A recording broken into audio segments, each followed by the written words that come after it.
Story 1. The pit, the abyss, it was always there, a constant presence in my life. I couldn't remember a time when it wasn't lurking in the depths of my consciousness. Its call started subtly, barely noticeable. As my mother read passages from her holy book, she would look up at me, expectantly waiting for my reaction. She tried to belittle me, scolding my attraction to men, but I remained resolute. The call grew stronger with each dogmatic lecture, but its true manifestation would only reveal itself later in life. I never believed my mother's conversion to Christianity was genuine. It seemed more like an excuse to justify her toxic behavior. That's why I entered my first real relationship during college. It was the first taste of freedom from her endless criticisms of my so-called dirty ways. When I dropped out of engineering and returned home, my parents were already living apart with divorce papers on the way. Eric, my partner at the time, echoed the pattern. He told me it wouldn't work out between us. Blinded by my attachment, I failed to see how shallow he truly was, although he never said it explicitly. His actions made it clear that he considered me inferior. My mother suggested that if I completed my engineering course and still wanted to pursue carpentry, I would have the necessary skills. She hoped I would set my sights on broader horizons. But her words did nothing to help me achieve anything significant. Living with just my father proved to be a better arrangement. He supported me through it all, but I found myself trapped in a slippery rut. My dream of becoming a carpenter persisted. But even my father recognized that I wasn't in the right state of mind to start a business. We decided that I should apply for temporary jobs to save up money for a carpentry course. However, that plan never materialized. At the age of 19, I found myself working in an office, buried in spreadsheets and emails. 4 years later, my father began displaying signs of early onset dementia at the age of 54. Watching him deteriorate into confusion was a hopeless experience. Looking back, I sometimes wondered if it would have been easier if he had suffered a heart attack instead. 2 more years passed, and my life seemed to be spiraling downward. In January, during a late weekend night of remote overtime, the pit revealed itself to me. The demanding and mind-numbing work took a toll on my exhausted mind. My feet were numb from the cold, and as I looked down, I saw a circular hole in the floor. It was a perfect yet imperfect pit, with masterfully carved black stone walls leading into the darkness below. I pushed myself away from the desk, tumbling off my chair and crawling toward the edge of the hole. As I peered into the abyss, a low breeze whispered through the void. The earthen breath seemed to flow through the caverns of a hidden cave. The call of the void, the subtle tug toward nothingness, resonated within me. But this time, the usual fear and rejection were absent. Instead, a warm sensation enveloped my body as the pit appeared to lift the burdens from my heart, accepting them as its own. Just as the urge to plunge into the abyss overwhelmed me, my phone buzzed on the desk, breaking the trance. It was Eric. Eric, what's up, man? Why are you calling so late? Stop with the messages, Porter. I understand you're sad, but can you take it somewhere else? I'm with someone else now, and I don't want you causing any trouble. I looked up at the shelf above my desk, where a picture of Eric and me from college rested. Years had passed the gaunt, pallid arm was extending from the darkness, its bony fingers tightening around my throat. I gasped for air, my vision blurring as the grip grew tighter. Panic surged through my veins, and I clawed at the hand, desperate to free myself from its icy grasp. But the more I struggled, the stronger the entity became. It was as if the pit itself had taken a physical form to claim me, to drag me down into its depths. The room around me faded away, replaced by an otherworldly darkness that swallowed everything in its path. As my consciousness started to slip away, a surge of defiance surged within me. I refused to let this be the end. With one final burst of strength, I mustered all my willpower and delivered a swift kick to the arm that held me captive. The grip loosened, and I fell to the floor, gasping for precious air. Coughing and struggling to regain my composure, I looked up to see the arm retracting back into the pit, vanishing into the abyss. It was a brief reprieve, a momentary escape, but I knew deep down that the pit would not give up so easily. I stumbled to my feet, my mind racing with fear and determination. I couldn't stay in that house any longer. It had become a trap, a place where the pit had gained a foothold in my life. I needed to find a way to break free from its influence, to reclaim my own destiny. Leaving everything behind, I embarked on a journey to uncover the truth behind the pit. I delved into ancient texts, occult knowledge, and obscure legends, searching for answers that could help me understand the nature of this malevolent force. Along the way, I encountered others who had experienced encounters with the pit, each with their own harrowing stories to tell. We formed a small group, united by our shared struggle and determination to find a way to defeat the pit once and for all. Our quest took us to forgotten places, dark and forbidding, where we faced unimaginable horrors. We confronted creatures that defied description, witnessed unspeakable acts of violence, and tested our sanity to its limits. But with each trial, we grew stronger, more resolved to confront the source of our torment. Finally, after months of relentless pursuit, we discovered a hidden chamber deep beneath an ancient temple. In the heart of that chamber, we found a portal leading to the very core of the pit. It was a gateway to a realm of darkness and suffering, where the pit drew its power. Bracing ourselves, we stepped through the portal, entering a realm unlike anything we had ever seen. The air was thick with despair, and the ground trembled beneath our feet. We pressed forward, our hearts filled with a mixture of dread and determination. As we neared the epicenter, we encountered the entity that had haunted our lives, a towering, grotesque figure with multiple limbs and a face that twisted in perpetual agony. It emanated an aura of malevolence, its presence suffocating us with darkness. With every ounce of strength we could muster, we launched an assault on the entity, fighting with all our might. The battle was fierce and unforgiving, and some of us fell, consumed by the pit's relentless grip. But we fought on, fueled by the hope of liberation and the desire to protect others from its clutches. In a final act of defiance, we managed to weaken the entity, severing its connection to the pit. With a deafening roar of anger and despair, the entity crumbled, dissolving into nothingness. The pit's influence began to recede, its power waning as the realm around us started to crumble. As the realm crumbled, we knew we had little time left. We scrambled to find a way back to our own world, desperately searching for an exit from this nightmarish dimension. It was a race against time, as the collapsing reality threatened to swallow us whole. Through sheer determination and a stroke of luck, we discovered a shimmering portal, flickering with a faint glimmer of hope. Without hesitation, we hurled ourselves into it, feeling a surge of energy as we were transported back to our own world. Exhausted but triumphant, we emerged from the portal to find ourselves standing on the precipice of the pit, the same pit that had tormented us for so long. But something had changed. The pit's malevolent presence had diminished, and its influence over our lives had weakened significantly. We had succeeded in breaking free from its grip, in severing the connection between our world and the dark forces that dwelled within the pit. The battle had taken its toll, but it had also granted us a newfound sense of strength and resilience. Word of our victory spread, and others who had suffered under the pit's influence began to seek us out. We became a beacon of hope, a symbol of defiance against the forces of darkness. Together, we formed an organization dedicated to protecting others from falling victim to the pit's influence and to unraveling its mysteries. Over time, we uncovered ancient rituals and safeguards that could help keep the pit's power at bay.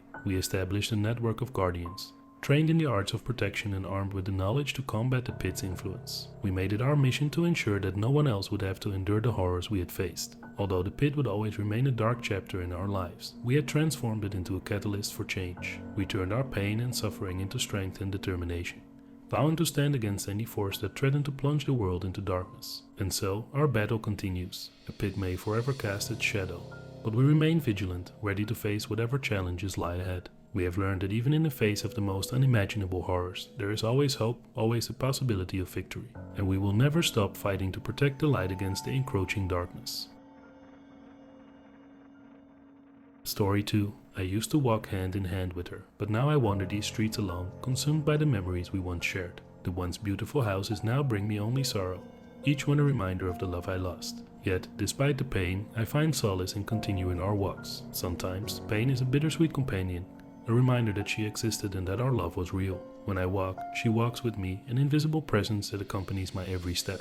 Though I cannot see her, I can feel her gentle touch, like a protective shield against life's raging storms. The pain remains, but it becomes bearable in motion. Even without words, she communicates her presence. When I stumble, a comforting hand steadies me. When I veer off course, I sense her gentle guidance. Each day, my path leads me to the same house on Jackson Street. Once grand, it now stands desolate, its windows boarded shut, the door locked tight. Beware trespasser signs litter the unkempt lawn, adding to the eerie atmosphere. It is here that I feel her presence most intensely, as if she hides just beyond the thin veil. I call out to her, but she remains silent. I reach out for her, but she eludes my grasp. In this part of my journey, my emotions overwhelm me and tears flow freely. The neighbors regard me with a mix of pity and trepidation, but I have long ceased to care about their opinions. I stand there, an old man with tear-stained cheeks, mourning the loss of my beloved Lenore. Let them think what they will, she was worth every tear that falls. One day, as I stand before the house, I feel a tap on my shoulder. I turn and witness the front door swinging wide open, spilling light into the darkness. There she stands, my Lenore, beckoning me. Without hesitation, I rush toward her, oblivious to the thorns and obstacles that impede my path. I am driven by a desperate need to be reunited with the woman I thought I had lost forever, the woman who heard my cries and has come back for me. As I charge through the overgrown garden, I pay no mind to the scratches and bruises that mark my body. Even when I stumble over hidden objects and tumble into the dirt, I pick myself up and press forward with the fervor of a young man. And then, finally, I stand within touching distance of her. It is undeniably her, with her radiant strawberry blonde hair, adorned with a daisy behind her ear. She appears younger, her face sprinkled with freckles, her vibrant energy captivating.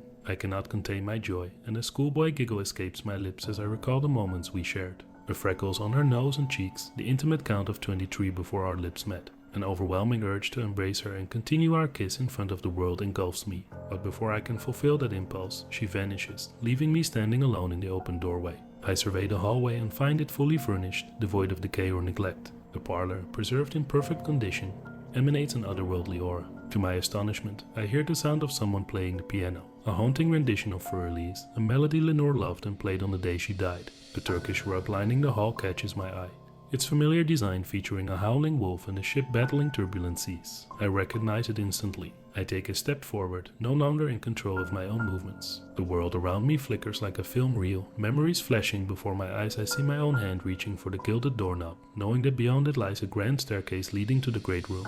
Yet, despite the familiarity, my mind resists the memories that threaten to resurface. I fight against the tide of recollection, not wanting to confront the past. But it's futile. I am drawn back to the day my wife died. With a mixture of dread and curiosity, I push open the door, my heart pounding in my chest. The scene before me is both surreal and hauntingly familiar. The great hall stands vandalized. The groove in the marble floor a stark reminder of the violence that unfolded here. And there, lying on the floor, is my wife, her once beautiful form now distorted and lifeless, yet her eyes still holding a glimmer of eerie vitality. I am paralyzed, transfixed by the macabre sight. The grotesque figure of my late wife rises slowly, defying the natural order of life and death. Her left eye hangs from its socket, a viscous fluid resembling egg yolk oozing down her face. Black, pustule-like blood seeps from her wounds, staining the floor beneath her. Her remaining eye locks with mine, and in a garbled, gurgling voice, she speaks, "I will never let you forget what you did here. Jail was not enough punishment for you. Your Alzheimer's won't save you from the torment. Same time tomorrow, my love."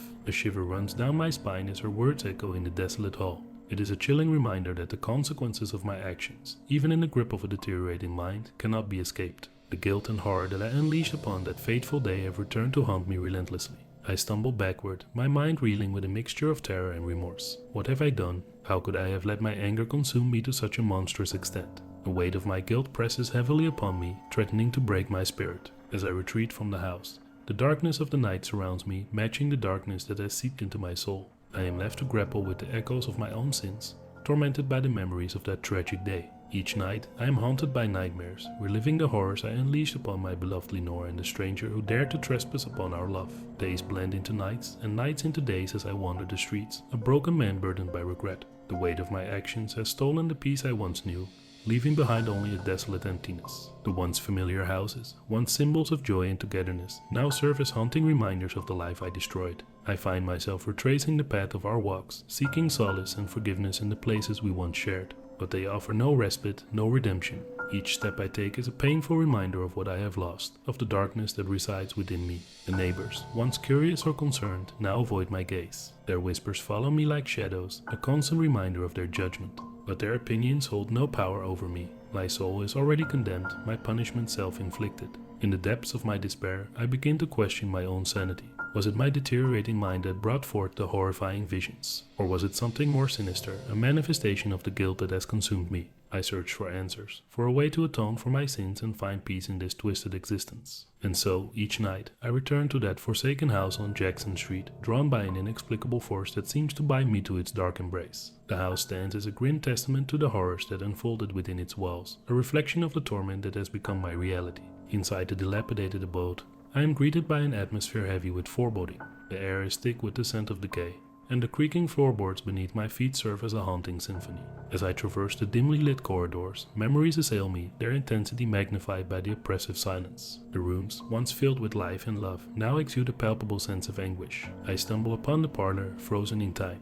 The piano, a haunting relic, remains as a reminder of Lenore's passion and the music that once filled our lives. A shiver courses through me as I recall the melancholic notes of Für Elise, forever etched in my memory. In this spectral space, I am both captor and prisoner. The past and present intertwine, blurring the boundaries of time. Shadows dance upon the walls, whispering secrets of despair and regret. The weight of guilt bears down upon me, a relentless burden that I can never shake off. I find myself compelled to confront the truth, to confront the monster that lies within. The memories flood back, unbidden yet unavoidable. The images of that fatal day surge through my mind with unrelenting force. I witness the rage that consumed me, the savagery of my actions, and the irreversible consequences that followed. Each swing of the blade, each strike against flesh, etches itself into my soul. The sight of Lenore's lifeless body, the horror in her eyes as I betrayed her, haunts my every waking moment. I am trapped in a cycle of torment, forever tormented by the echoes of that brutal act. But amidst the torment, a glimmer of understanding begins to emerge. I realize that the true horror lies not only in the deeds I committed, but in my failure to confront the darkness within me.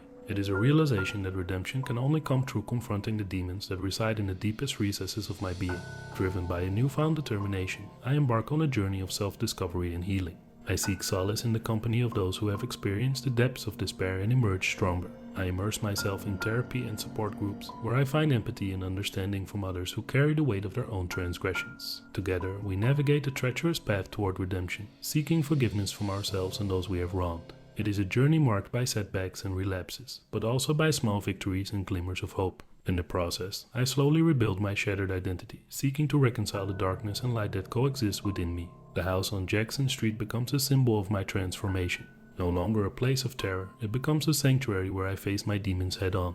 I carve a path of forgiveness, leaving behind the cycles of violence and despair that once defined me. And in the depths of my journey, I find a way to honor Lenore's memory. I dedicate myself to acts of kindness and compassion, channeling the pain and regret into a force for good. Through volunteering and helping others in need, I strive to make amends for the irreparable damage I caused. As the years pass, the house on Jackson Street stands as a testament to my journey. Its boarded windows give way to renewed life. Its decaying walls witness the transformation of a soul once consumed by darkness. And in the quiet moments, I can almost hear Lenore's whisper of forgiveness, a gentle breeze that carries the promise of redemption. The passage of time has brought about changes both within and around me. My once faltering mind has become a repository of cherished memories, the fog of Alzheimer's receding ever so slightly. With each visit, the house seems to offer glimpses of the life we once knew, as if bridging the gap between the past and the present. As I step through the doorway, the air carries a faint scent of familiarity, a blend of roses and nostalgia. The house, once a dilapidated testament to pain, now holds a glimmer of hope. Sunlight peeks through cracks in the boards, casting ethereal beams that illuminate the path before me. I wander through the rooms, my footsteps tentative yet purposeful. The once decaying parlor has undergone a transformation, adorned with vibrant tapestries and freshly cut flowers. The piano, once silent and haunting, now resonates with soft melodies, the gentle touch of invisible hands caressing the keys. And there, in the midst of the room, stands Lenore. She is as radiant as I remember, her strawberry blonde hair cascading around her face, freckles dotting her cheeks like constellations. Her eyes, filled with both sorrow and forgiveness, meet mine, conveying a depth of understanding that transcends words. We stand together, a bridge between two worlds, as the music swells and intertwines with our shared history. In that moment, time is suspended, and the weight of regret is replaced by a profound sense of acceptance. The horrors of the past lose their grip as love and forgiveness permeate the space, binding us together once more. We dance, our ethereal forms moving in harmony, twirling to the rhythm of our shared existence. With each step, the wounds of the past are gently healed, replaced by a renewed sense of connection and purpose. The house, once a symbol of darkness, becomes a vessel of redemption and reconciliation. Days turn into weeks, and weeks into months, as I continue to visit the house on Jackson Street. Each encounter with Lenore brings a renewed sense of healing and peace, a reminder that love transcends the boundaries of life and death. Though my memory may falter, the essence of our connection remains steadfast, woven into the very fabric of my being. And so, I stand before the house, ready to embark on another journey, another dance with the spirit of my beloved Lenore. The world may perceive me as a fragile old man lost in the grip of Alzheimer's, but within the walls of that house, I am filled with an enduring strength and a love that knows no bounds. Same time tomorrow, my sweet Lenore, we shall dance among the echoes of our shared past, finding solace and redemption in the embrace of our eternal bond. Story 3. Michael sat down on the bench, checking his watch as his leg nervously tapped the floor. The bus was running late today, and that wasn't good for him. He needed to make a good impression at this interview, which could potentially be a great stepping stone in his career. The job meant everything to him, and if the bus didn't hurry up, he feared he would miss the opportunity. Come on, he murmured, glancing at his watch once again. Let's hurry this up. Every passing car added to his anxiety, but the bus was nowhere in sight. Michael felt a slight tremor in his body, a mix of nervousness and anticipation. He looked to his side and noticed an older gentleman sitting on the bench next to him. The man wore a top hat, which covered his eyes as he peacefully snored. Michael envied him for his calmness, wishing he could be as relaxed as the old man seemed to be. As Michael waited for the bus, he pondered the older man's life. He imagined the gentleman to be retired, enjoying the peaceful days without any worries or stress. Michael, on the other hand, had only recently completed his bachelor's degree and felt the weight of the world on his shoulders. Just as despair began to sink in, he spotted the bus rounding the corner. His heart leapt with joy, and he jumped to his feet, ready to board the bus. However, he hesitated, thinking about the old man sitting beside him. It seemed unfair to leave him behind if he also intended to take the bus. Michael made the decision to wake the gentleman, believing it was the right thing to do. "Hey, the bus just arrived," he said, gently nudging the old man. The man's head tilted up, and his eyes slowly opened as he swallowed a snore. Confusion filled his face as he looked around, eventually fixing his gaze on Michael. 200,274, the old man muttered. "What?" Michael asked, taken aback by the unexpected response. 200,273, 200,272, 200,271, 200,000. Michael tried to engage the old man in conversation, hoping to make him aware that the bus had arrived. But the man continued to recite numbers, seemingly trapped in his own world. Frustrated, Michael gave up and boarded the bus, muttering to himself about encountering a druggie who needed to be left alone. He grabbed hold of the ceiling rail as the bus lurched forward, his anxiety still weighing heavily on him. The journey to the interview seemed endless, and his nervousness grew with each passing minute. He could hardly feel his feet, a physical manifestation of his jittery state. The only relief would come after the interview if it went well. When Michael finally entered the interview room, he was greeted by Mr. Wagner, the hiring manager. The interview went smoothly, and he answered every question with confidence. Mr. Wagner seemed impressed by Michael's responses and commended him for his performance. "Well, Mr. Sanchez, I must say I've been quite impressed with you thus far," Mr. Wagner said, standing up from behind the desk. He extended his arm, and Michael shook it with enthusiasm. "Let me review your and Mr. White's resumes again, and I'll call you by the end of the week with news." "Thank you, Mr. Wagner," Michael replied, a sense of accomplishment washing over him. However, his anxiety lingered, refusing to subside completely. It was all up to fate now, and Michael left Wagner's office with a mix of hope. There was a sudden shift in the atmosphere, as if the world around Michael had frozen in time. The air grew heavy, and an eerie silence settled over the area. The counting man's voice echoed through the stillness, each number piercing the air like a haunting melody. As Michael stood there, his heart pounding in his chest, he couldn't tear his gaze away from the old man. There was something otherworldly about him, something that sent shivers down his spine. He felt a strange connection, a pull towards this enigmatic figure that he couldn't explain. The counting continued, the numbers becoming softer and more distant. Michael took a step forward, his curiosity overcoming his fear. He cautiously approached the man, his voice trembling as he spoke. What are you? Who are you?" The old man turned his head slowly, his eyes gleaming with an otherworldly light. His lips curved into a cryptic smile, and his voice carried a weight of ancient wisdom as he finally spoke. "I am the Keeper of Time, Michael. I have seen countless cycles, witnessed the rise and fall of civilizations. I have observed the passing of moments, the ticking of each heartbeat. I count the heartbeat of the world." Michael's mind reeled with disbelief. It was as if he had stumbled into a realm beyond his comprehension, a realm where time itself held sway.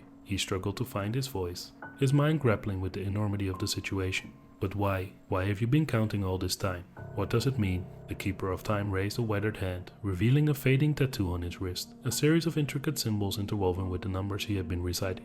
These numbers, they represent the heartbeats of every living being. Each count marks a life, a story. I have been counting, Michael, to honor the existence and passing of souls, to acknowledge the fragile beauty of life. Michael's breath caught in his throat. The weight of the realization bore down on him. He had been quick to dismiss the old man as a mere eccentric, but now he understood the profound significance of his actions. Each number carried a profound meaning, a reminder of the fleeting nature of human existence. Tears welled up in Michael's eyes as he began to comprehend the deeper message conveyed by the Keeper of Time. The pursuit of success, the rush of everyday life, it all seemed trivial in the face of this timeless revelation. I'm sorry," Michael choked out, his voice filled with remorse. "I misjudged you. I was so caught up in my own ambitions and desires that I failed to see the beauty and fragility of life." The Keeper of Time nodded solemnly, his gaze filled with a profound understanding. He reached out and gently placed a hand on Michael's shoulder, imparting a sense of wisdom that transcended words. "Do not dwell in regret, young one. The path to enlightenment lies in self-discovery and growth. Embrace the fleeting nature of existence, and let it guide you towards a deeper appreciation of life's wonders." As the words settled in Michael's heart, the world around him began to stir once again. The stillness lifted, and the sounds of everyday life resumed their symphony. But Michael was forever changed. He had been granted a glimpse into the mysteries of time and had learned a profound lesson about the value of every heartbeat. From that day forward, Michael approached life with a newfound perspective. He cherished each passing moment, recognizing the importance of connections, compassion, and embracing the present. And as he continued on his journey, he carried the wisdom of the Keeper of Time in his heart, forever grateful for the encounter that had transformed his life. Story 4. It's hard to be a romance novelist when your life is full of horror, but hey, sometimes you gotta follow the contracts. My real mistake was going full brooding author after the divorce. I moved clear across the country to ensure I never accidentally ran into Marcy or any of our old friends again, and I bought a cozy house in the middle of nowhere. It's on the outskirts of a national forest, and the closest town is almost an hour away. There are a few hunting clubs nearby, but they're all abandoned this time of year. The soil is supposed to be useless for farming, so I got a great deal on 5 acres. I don't really have plans for it, I just wanted to ensure hunters keep a fair distance. There's not much of a clearing around my home, but I'm having some smaller trees removed soon. I need a wider field of vision, plus some shotguns, security cameras, and an electric fence. Maybe some landmines. But bitter paranoia aside, it's a beautiful spot. I thought it would help me recover from the irony of writing a love story while it felt like my heart was being pushed through a shredder, but if anything, it only made things worse. Which is why I'm writing this instead of deciding how Cassidy will first meet Christopher. Just once, I'd like to decide how Christopher murders Cassidy. Sorry, that was a little dark. I don't fantasize about killing Marcy. I only mean that it's hard to write about something you don't believe in. Not that I believe in murder, I just don't believe in love. Look, I'm only trying to express some of these emotions before I drown, okay. Does anyone have a problem with that? It's bad enough I'm losing my mind out here. The last thing I need is for the police to show up asking if I've ever thought of harming myself or others. The answer is no, at least not outside of the literary sense. I'm a writer, give me a break, this is how we process. Well, that and rebellious imaginations. Or maybe I've finally cracked and they're just full-blown hallucinations. There's no history of mental illness in my family, but I've been under an extraordinary amount of stress. I wouldn't be surprised to wake up in a straitjacket with some stuffy doctor asking, "What's the last thing you remember?" I wasn't a poster boy for sanity before coming here, but I never questioned the very fabric of reality until my first night in this house. A friend recommended writing down everything that's happened from start to finish in as much detail as possible. It's supposed to help me organize my thoughts in a way that makes them easier to understand. My hopes aren't exactly high, but screw it, I'm a writer, so why the hell not? It doesn't really matter how much time I spend on this anyway. That's the thing about romance novels. No one gives a shit how Cassidy and Christopher meet, they only care about what happens after the clothes come off. I once changed how the main character spelled his name halfway through a book and not one person noticed, not even my editor. I guess I'm not exactly thrilled at the prospect of reliving the last several weeks, but I'm desperate enough to try anything. I sent the moving trucks out 2 days ahead of myself, and the furniture was already in place when I arrived. The boxes were the only things left for me to deal with, and I settled for unpacking the necessities as they were needed. The spare bedroom is still full of junk I'll probably never need. I mean, sure, it could have torn me limb from limb, but at that point I was desperate for answers, even if they came with a side of danger. So, fueled by liquid courage and a growing sense of recklessness, I grabbed a flashlight and headed outside. The cold night air hit me like a slap in the face as I stepped onto the porch. I shivered, partially from the chilling breeze, but mostly from a mixture of fear and anticipation. I swept the flashlight across the surrounding area, its beam cutting through the darkness, revealing the eerie stillness of the forest. With each step I took, the crunch of fallen leaves beneath my feet echoed in the silent night. The only sound I heard was the pounding of my own heart, the adrenaline coursing through my veins, urging me forward. I ventured deeper into the woods, guided by an inexplicable instinct. The trees loomed overhead, their branches forming grotesque shadows that seemed to dance in the dim light. The forest felt alive, whispering secrets that only the night could comprehend. As I pressed on, my mind played tricks on me. Every rustle of leaves, every hoot of an owl sent shivers down my spine. I couldn't shake the feeling of being watched, as if unseen eyes followed my every move. Paranoia clawed at my sanity, threatening to consume me. Suddenly, a piercing screech pierced the air, causing me to stumble and fall. My heart raced, and I scrambled to my feet, desperate to find the source of the sound. I continued deeper into the forest, drawn toward the haunting melody that resonated through the trees. The forest grew denser, the path becoming more treacherous with every step. Low-hanging branches snagged at my clothes, and thorny bushes scratched my skin, leaving trails of blood in their wake. But I pressed on, driven by a mix of curiosity and a growing determination to confront the unknown. And then I saw it. A figure stood before me, obscured by the shadows. Its form seemed to shift and contort, as if it were made of smoke and nightmares. The tendrils writhed and twisted, creating an ethereal aura around the creature. Its eyes, 2 fiery orbs, glowed with an otherworldly intensity. Fear gripped me, threatening to paralyze my every muscle. But I fought against it. I raised my trembling hand, pointing the flashlight directly at the creature. A beam of light illuminated its grotesque features, casting an eerie glow upon its twisted visage. For a moment, time stood still as we locked eyes. I felt a strange connection, as if I could glimpse the depths of its torment and despair. There was a haunting sadness in those crimson orbs, an ancient sorrow that transcended human comprehension. But as quickly as the moment came, it vanished. The creature let out a bone-chilling screech and vanished into thin air, leaving me standing there, alone in the dark forest. I stood there, breathless and bewildered, trying to make sense of what had just transpired. Was it a hallucination, a figment of my tortured imagination? Or was it something more, something beyond the realm of reason? As I made my way back to the safety of my house, a newfound sense of purpose filled me. I couldn't deny the existence of the supernatural any longer. I had come face to face with a creature that defied explanation, and it ignited a spark within me. From that day forward, I dedicated myself to uncovering the truth, to delve into the mysteries that lurked in the shadows. I became a relentless investigator, documenting every encounter, searching for answers that seemed to elude me at every turn. The horror I had witnessed in the depths of the forest consumed my thoughts day and night. It fueled my desire to understand the supernatural, to peel back the layers of darkness and unravel the mysteries that plagued our world. I delved deep into ancient texts, poring over forgotten legends and obscure folklore. I sought out the wisdom of occult scholars and paranormal investigators, desperate for any clue that could lead me closer to the truth. I visited haunted locations, interviewed witnesses of supernatural phenomena, and immersed myself in the shadows that most feared to tread. With each step I took on this perilous path, I encountered more creatures that defied explanation. I faced malevolent spirits that whispered curses in forgotten languages, encountered shape-shifting entities that haunted dreams, and crossed paths with ancient beings that existed beyond the boundaries of time. But I was not deterred. Every encounter, no matter how harrowing, only fueled my determination. I chronicled my experiences, capturing the essence of each encounter in detailed accounts. I sought to shed light on the darkness, to expose the existence of the supernatural to the skeptical world. However, as my research deepened, I realized that the truth was far more complex than I had initially imagined. The supernatural was not a singular phenomenon but a vast and intricate tapestry of inexplicable events. There were benevolent forces that protected the innocent, ancient entities that held forbidden knowledge, and realms beyond our comprehension that intertwined with our own. As I straddled the line between rationality and the unknown, I faced skepticism and ridicule from those who refused to believe. But I also found a community of like-minded individuals who shared my passion for the paranormal.